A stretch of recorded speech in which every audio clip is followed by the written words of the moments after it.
berjalan mencari kedamaian. Ku berdiri sendiri,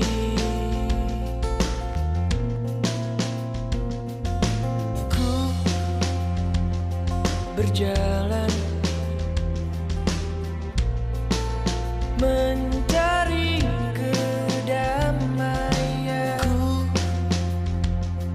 berdiri sendiri, mencari arti.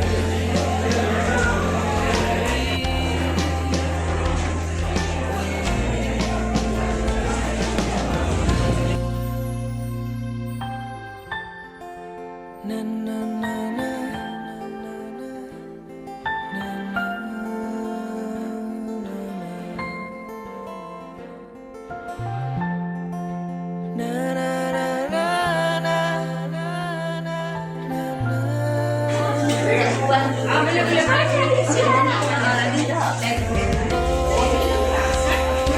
Susulan pandemik COVID-19, Nur Ahsan Muhammad Nur ada laporannya.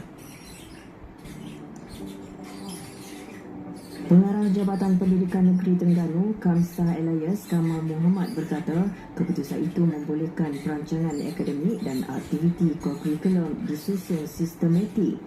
Bermula esok di Terengganu, sebanyak 507 sekolah memulakan sesi baru melibatkan 257,423 murid dengan sokongan 22,434 guru.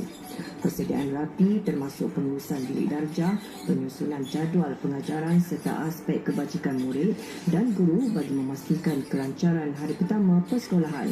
Selain itu, penyaluran peruntukan awal oleh Kementerian Pendidikan Malaysia turut membantu sekolah menyediakan kemudahan dan keperluan murid tanpa sebarang kelewatan. Kita telah pun mengadakan sesi libat urus kepada semua PGP seramai 507 orang ini, dan Jabatan Pendidikan Negeri Terengganu sentiasa memberikan apa-apa sahaja maklumat berkaitan arah-arahan daripada KPM dan sudah pun dilaksanakan dalam sesi libat urus. Dan kita percaya kesiapsiagaan untuk menerima pelajar itu adalah sangat bersedia lah. Dan pada minggu ini pun berbondong-bondong ibu bapa adik ke sekolah, termasuklah pendaftaran pelajar bagi tahun 1 dan juga tingkatan 1. Tinjauan mendapati kebanyakan ibu bapa menyambut baik sesi persekolahan bermula Januari. Masa PKP kini ku sedang